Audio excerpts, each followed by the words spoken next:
दोस्तों, हमारी ये दुनिया बड़ी विचित्र और रहस्यमय है। जब हम इसे ऑब्जर्व कर रहे होते हैं तो ये दूसरे तरह से काम करती है, और जब हम इसे ऑब्जर्व नहीं कर रहे होते तो बिल्कुल अलग तरह से। आप सोच रहे होंगे कि मैं पागलों जैसी बातें कर रहा हूँ, पर ऐसा नहीं है। दरअसल यही सच है। इसका पता क्वांटम फिजिक्स के डबल स्लिट नाम के एक्सपेरिमेंट से चला था। इस एक्सपेरिमेंट के रिजल्ट्स आज भी वैज्ञानिकों को हैरान और परेशान किए हुए हैं। इस एक्सपेरिमेंट ने वैज्ञानिकों को यह एहसास दिलाया कि वह इस दुनिया के बारे में कुछ नहीं जानते। तो आज के इस एपिसोड में हम जानेंगे कि यह एक्सपेरिमेंट क्या था और इससे क्या पता चलता है। तो मेरा नाम है अनिरुद्ध और चलिए शुरू करते हैं आज का ये एपिसोड।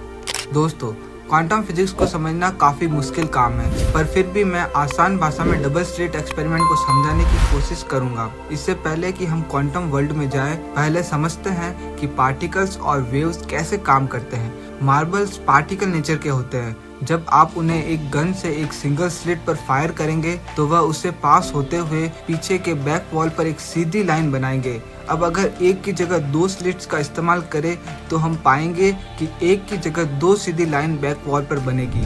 अगर वेव्स को सिंगल स्लिट से पास कराए तो जहां मैक्सिमम इंटेंसिटी के वेव बैक वॉल पर टकरा रहे हैं वहां एक सीधी लाइन बनेगी। यह लाइन भी बिल्कुल वैसी ही है जैसी मार्बल से बनी थी, लेकिन जब हम एक की जगह दो स्लिट का इस्तेमाल करते हैं तो कुछ अलग देखने को मिलता है। हम जानते हैं कि वेव्स में एक पॉइंट वेव का टॉप होता है, वहीं एक पॉइंट वेव का बॉटम।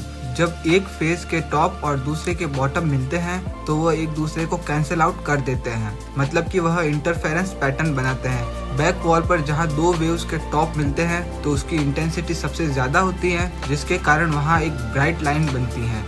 जहां पर टॉप और बॉटम मिलकर कैंसिल आउट हो जाते हैं वहां कुछ नहीं बनता, यानी कि ब्लैक स्पेस रहता है। इसका मतलब इस केस में बैक वॉल पर एक ब्राइट लाइन और कई सारी कम ब्राइट लाइंस बनते हैं, और हर ब्राइट लाइन के बीच एक ब्लैक स्पेस होता है। तो अभी तक हम यह जान गए हैं कि जब हम मैटर को दो स्लिट से पास करवाते हैं तो बैक वॉल पर दो सीधी लाइन बनेगी। उसी तरह अगर वेव्स को दो स्लिट से पास कराया जाए तो इंटरफेरेंस पैटर्न के कारण कई सीधी लाइंस बनेगी।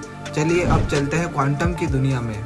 एक इलेक्ट्रॉन मैटर का ही छोटा रूप होता है। चलिए इसे सिंगल स्लिट से पास कराते हैं, बिल्कुल उसी तरह जैसा हमने मार्बल्स के साथ किया था। यह बिल्कुल मार्बल की तरह बिहेव करेगा और एक सीधी लाइन बैक वॉल पर बनाएगा। यहाँ पर सब कुछ नॉर्मल है, राइट? इसका मतलब कि जब हम इसे दो स्लिट से पास कराएंगे तो बैक वॉल पर दो सीधी लाइन बननी चाहिए, बिल्कुल मार्बल की तरह। लेकिन ये क्या है? ये तो इंटरफेरेंस पैटर्न है जो वेव शो करती है, पर हमने तो इलेक्ट्रॉन्स फायर किया था जो मैटर का ही छोटा रूप होता है। तो यह वेव की तरह क्यों काम कर रहे हैं? कैसे? फिजिसिस्ट ने सोचा कि हो सकता है वो आपस में टकरा जा रहे हों, जिसके कारण ऐसा हो रहा है। इसीलिए उन्होंने इस बार एक ऐसे गन का इस्तेमाल किया जो एक बार में एक ही इलेक्ट्रॉन को फायर करे ताकि वह आपस में टकरा न सके। 10 घंटों के बाद वैज्ञानिक ये देखकर हैरान थे कि इस बार भी इलेक्ट्रॉन्स ने इंटरफेरेंस पैटर्न ही शो किया था और बैक वॉल पर एक की बजाय कई लाइंस बने थे। ऐसा तभी मुमकिन था जब इलेक्ट्रॉन स्लिट से पास होने से पहले मार्बल से वेव बदलकर दोनों स्लिट से पास हो और बाद में फिर से पार्टिकल बनकर बैक वॉल से टकराए। मैथमेटिकली ये लगभग नामुमकिन था, क्योंकि या तो वह केवल एक स्लिट से पास हो सकते थे या फिर दोनों से, पर उनका अपने नेचर को बार बार बदलना वैज्ञानिकों को खटक रहा था। उन्होंने सोचा कि क्यों न देखा जाए कि असल में इलेक्ट्रॉन्स के साथ हो क्या रहा है। उन्होंने एक ऑब्जर्वर मशीन को स्लिट के पास सेट कर दी जो इलेक्ट्रॉन के छोटे से छोटे परिवर्तन पर नजर रख सकती थी। पर इस बार जो हुआ उसने वैज्ञानिकों के होश उड़ा दिए। दरअसल इस बार इलेक्ट्रॉन ने पार्टिकल नेचर दिखाते हुए बैक वॉल पर दो सीधी लाइंस बनाई।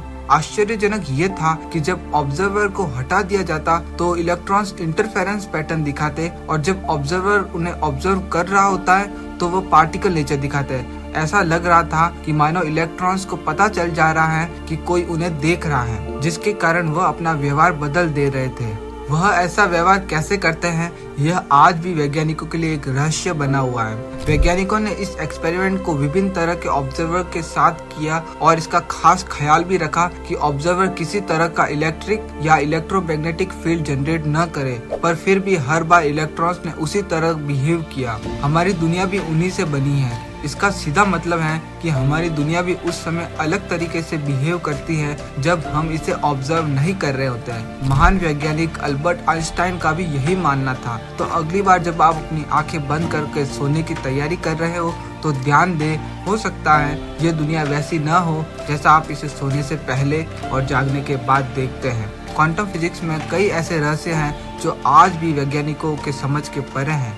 अगर आप जानना चाहते हैं कि क्वांटम फिजिक्स क्या है तो इस चैनल को सब्सक्राइब करके आपके सामने आई इस वीडियो पर क्लिक कर दीजिए। अगर आपको यह एपिसोड पसंद आया तो इसे एक लाइक ज़रूर करें और आप चाहते हैं कि क्वांटम फिजिक्स से संबंधित और वीडियोस मैं आपके लिए लेकर आऊं तो कमेंट के जरिए मुझे बताएं। तो दोस्तों फिर मिलेंगे एक और नए एपिसोड के साथ, तब तक के लिए नमस्कार।